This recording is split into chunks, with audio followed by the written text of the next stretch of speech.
In some news that shouldn't be that surprising, Greg Wyshynski of ESPN reporting that the NHL and NHLPA have agreed to not have players attend the Beijing 2022 Winter Olympics. What does that mean for the NHL season? Well, it is kind of surprising what people seem to think is and isn't going to happen. All that and more on this episode of Locked on Kraken.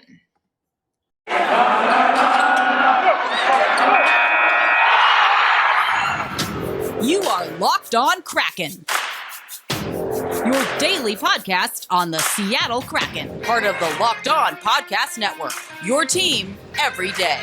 We are the Seattle Kraken.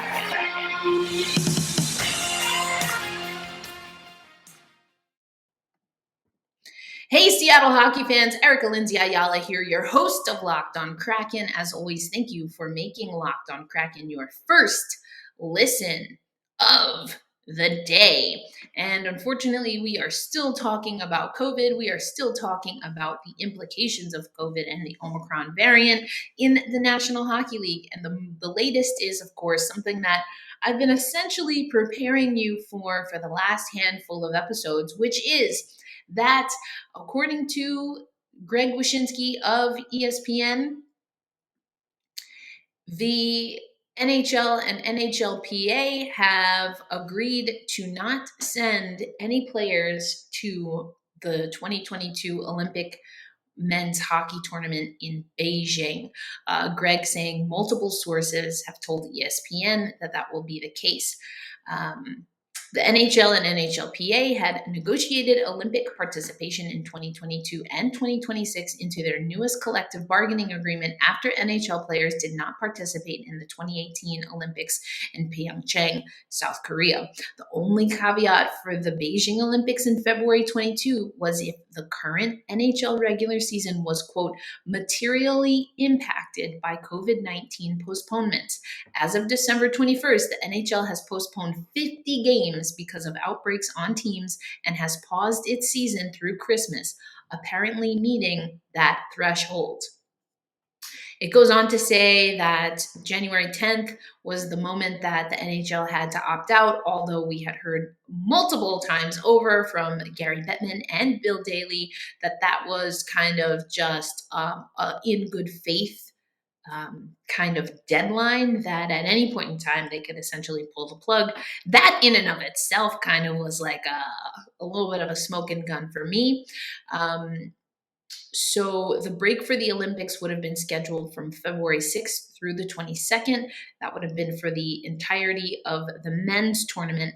The NHL All-Star Game, as of right now, is still scheduled for February 5th.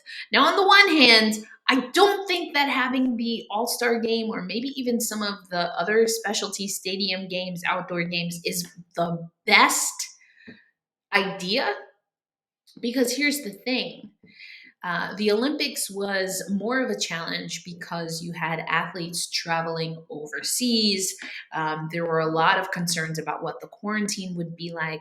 So now I'm going to go back to Greg's piece. Essentially, now attention is being focused on that that Olympic break, and now rescheduling some games. And Greg Wyshynski writes, sources say those could include currently postponed games or potentially games that are scheduled for later in the season being moved up on the schedule, given the lack of arena availability during the break.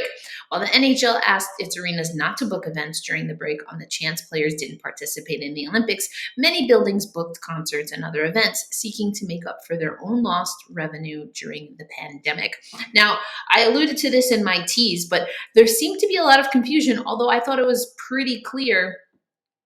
I'd seen Emily Kaplan, Greg Wyshynski, among others, reporting that there were multiple schedules that were created and that the intention was always to have that Olympic break also serve as a little bit of a reprieve if there were too many postponements in the NHL.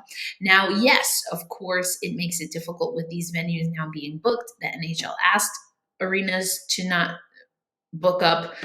Some did, some didn't. So we'll see how that works out. But my understanding was always And come on, we didn't need a crystal ball to kind of see that this could very well happen. But my understanding was always that that break, if not used for the Olympics, was of course going to be used to play NHL games. Now, is the schedule just going to go on as usual? Well, one, it can't, because the games, as of right now at least, aren't scheduled. I guess they could take a break, but it took a lot for the NHL to give us a break in the schedule, which really only amounts to a handful of days, depending on some of the teams, maybe just one day. But it took a lot for them to even admit that they kind of needed to do that. Do you think that they're going to take 3 full weeks off now, knowing that they have agreed not to go to the Olympics? I'm thinking that's a no. It's a no for me, dog, right? The NHL is going to find a way to do this. So we're just going to have to wait and see ultimately.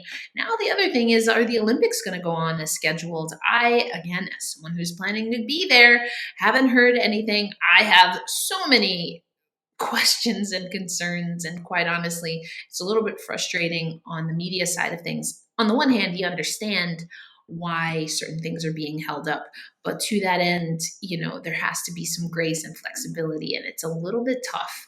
I'll just leave it at that for now. We'll see how things turn out. I'm still planning to go as of right now. We'll see if things change. So Greg Wyshynski's article in the show notes. I also want to take you to Marissa and Jemmy. She wrote for the Seattle Times. I'm pretty sure I mentioned this yesterday, but she talked to different epidemiologists and special scientists about the pandemic and the spread of Omicron. And what I found interesting was the kind of physics and science behind why ice rinks and hockey that are set up for hockey in particular are a little bit more susceptible to spread. There's actually a stagnant air that gets trapped and almost creating this invisible, if you will, bubble on the ice because of the plexiglass and a little bit of the other things. Again, read the article if you want to check this out. So there's a stagnant air that remains and is just essentially recycled, plus whatever sweat and breath is being exhausted, shall we say. All of that just kind of stays in that little bubble. So when you have a player on a team that has tested positive and they test positive either before or right after playing another team, and then that's how the spread that we're seeing, over 100 players. We had another game postponed. So it's I think it was Philly and the Caps, or the Devils and the Caps, somebody in the Caps. Anyway, I think it was Philly, the Flyers. And so I found that really interesting, kind of the science behind it. Now, some people will be like, oh, what about the vaccine? People.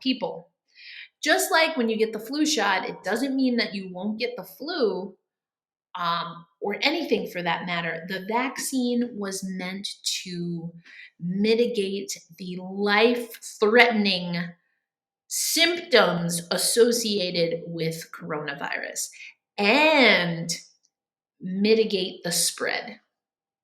So it's not going to stop people at this stage in its growth and development from contracting COVID altogether. There are still things that you must do, like wash your hands, stay 6 feet apart. I'm looking at you, New York City. Wear a mask. Responsible things. Some of these are things that even if we weren't dealing with COVID, you should probably do, like give people space and wash your hands. Wear a mask if you want.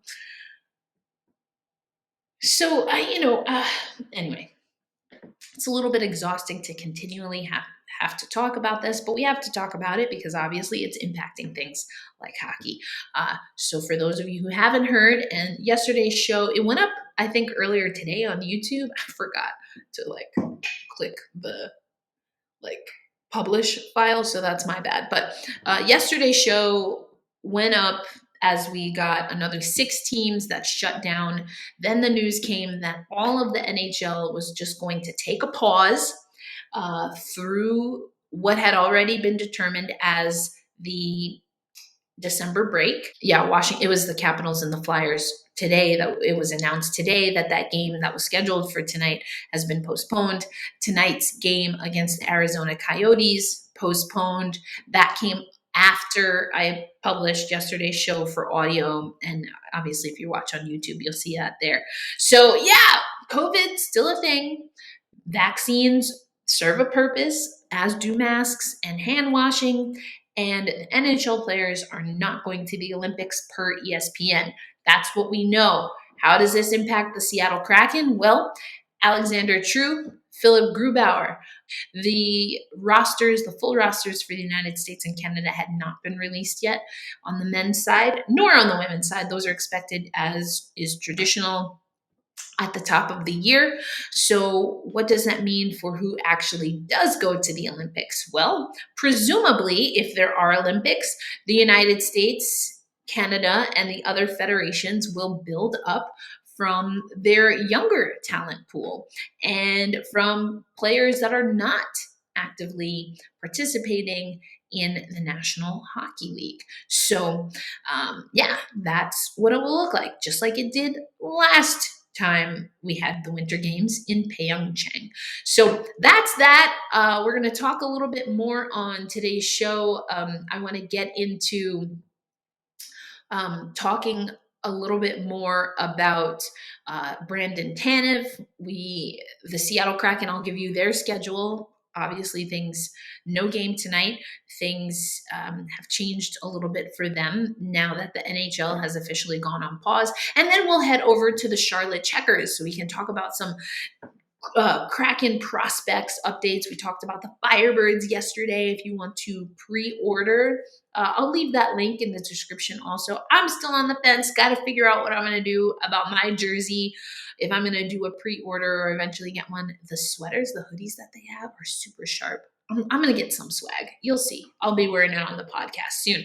Anyway, that's what we have coming up on Locked on Kraken. Now, you listen to podcasts for the power of knowledge.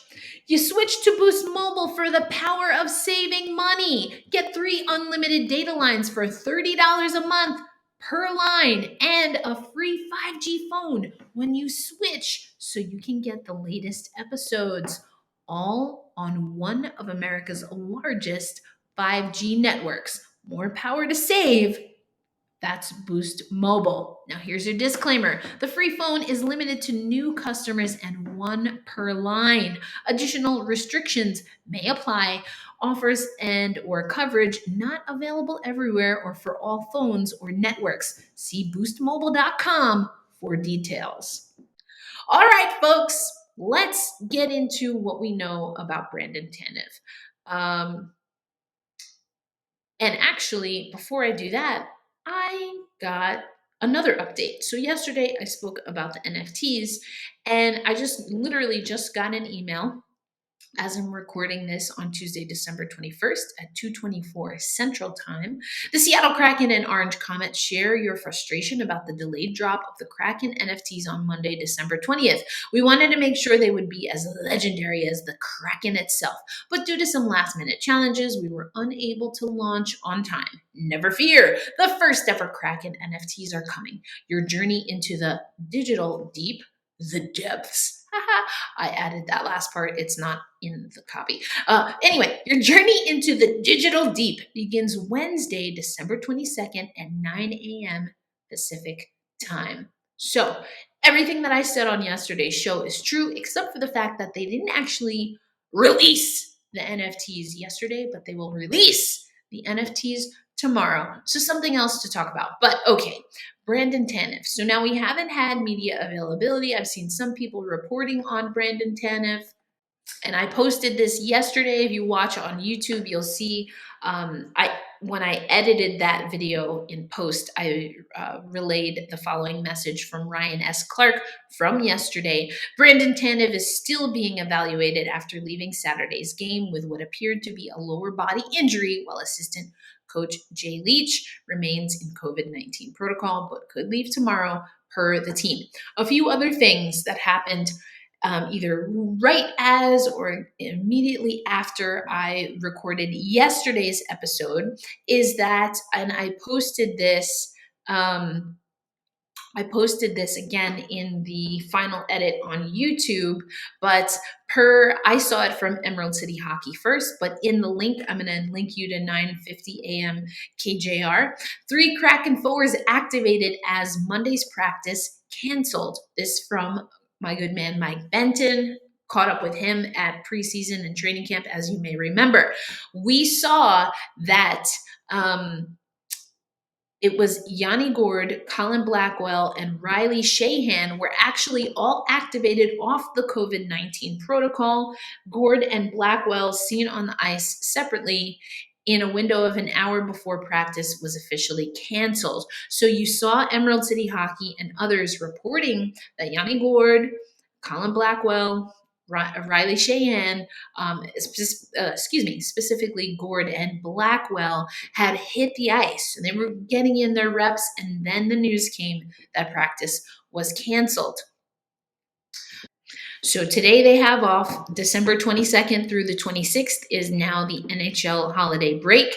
And so no sooner than the 27th will we see the Seattle Kraken or any NHL team hit the ice.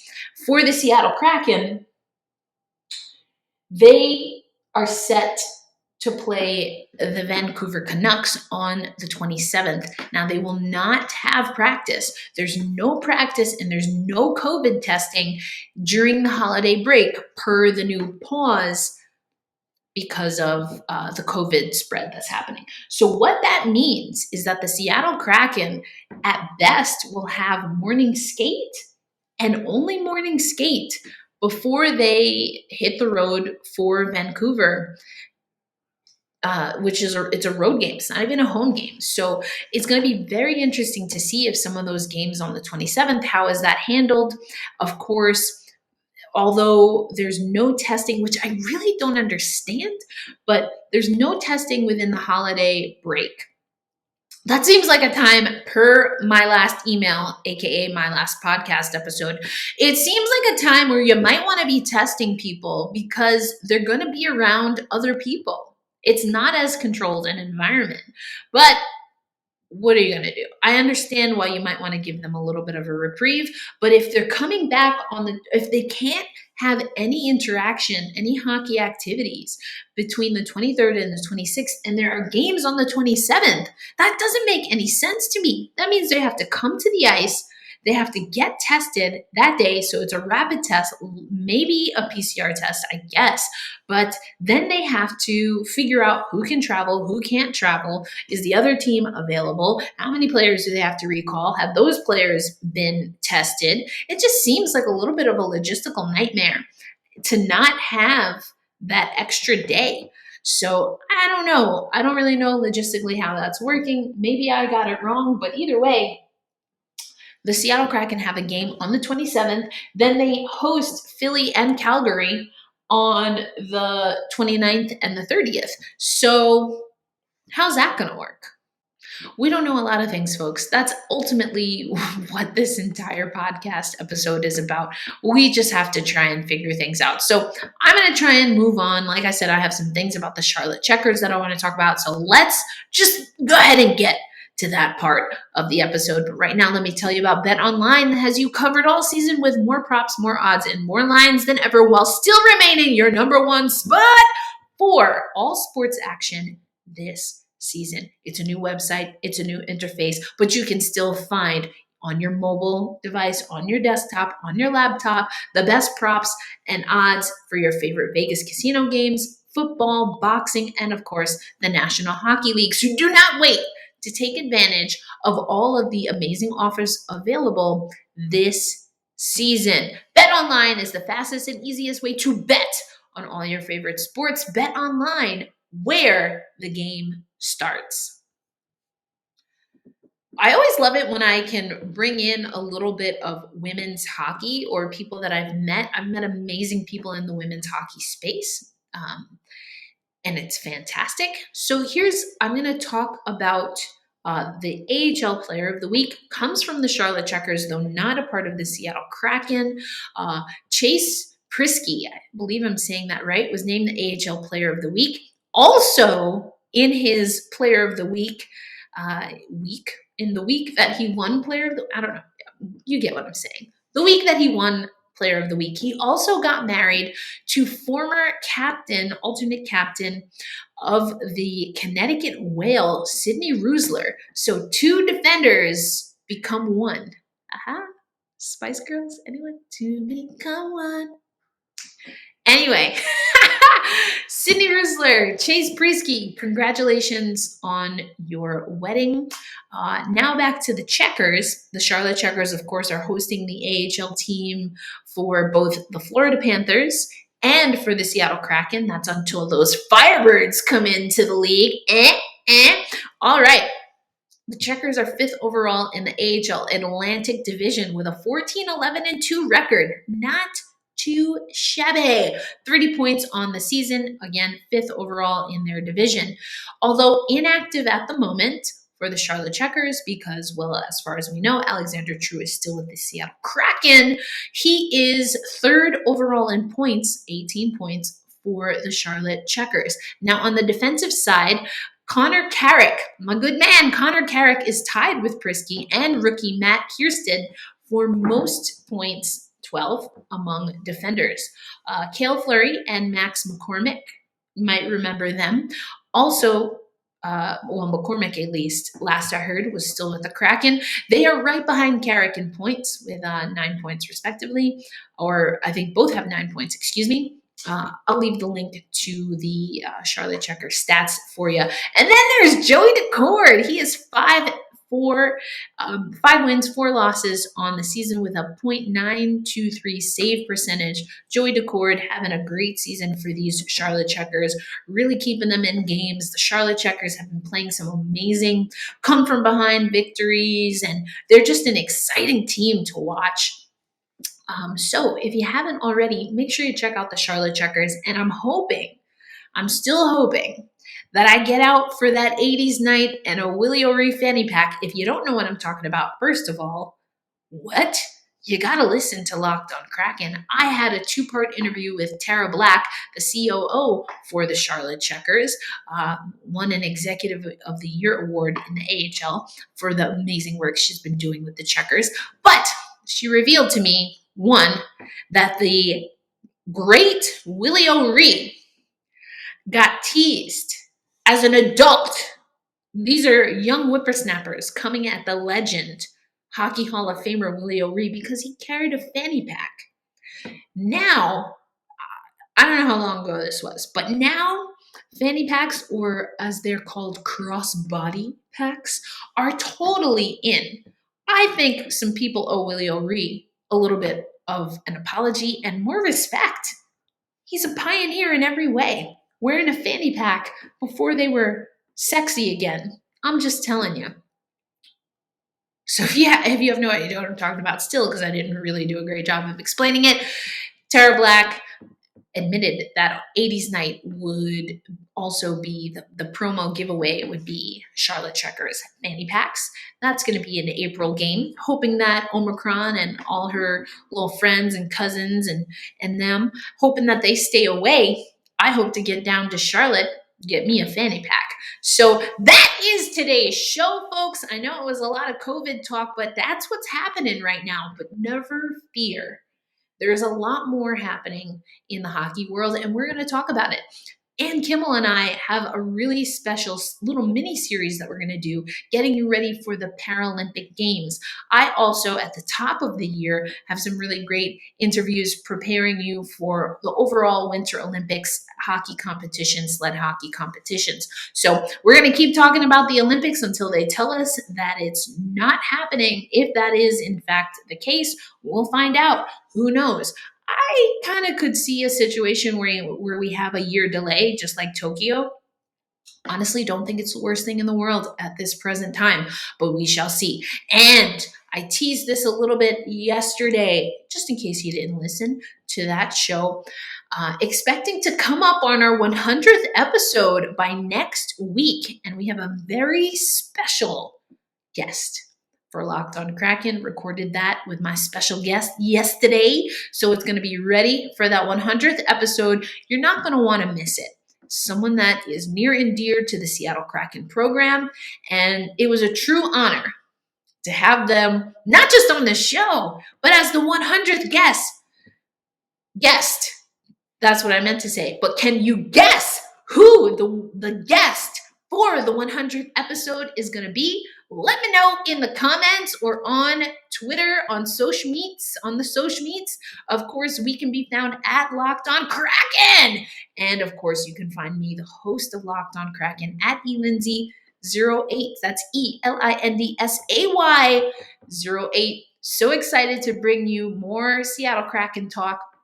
We'll have more time to dive into a few things here. We'll have some guests on, including that special guest for episode 100 that will air next week.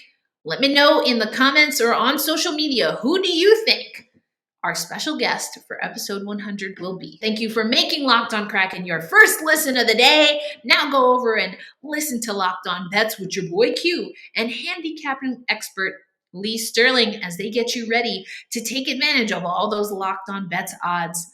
Until our next episode, which will be tomorrow, I remind you to hold fast, stay true, and of course, let's go Kraken. Thank you.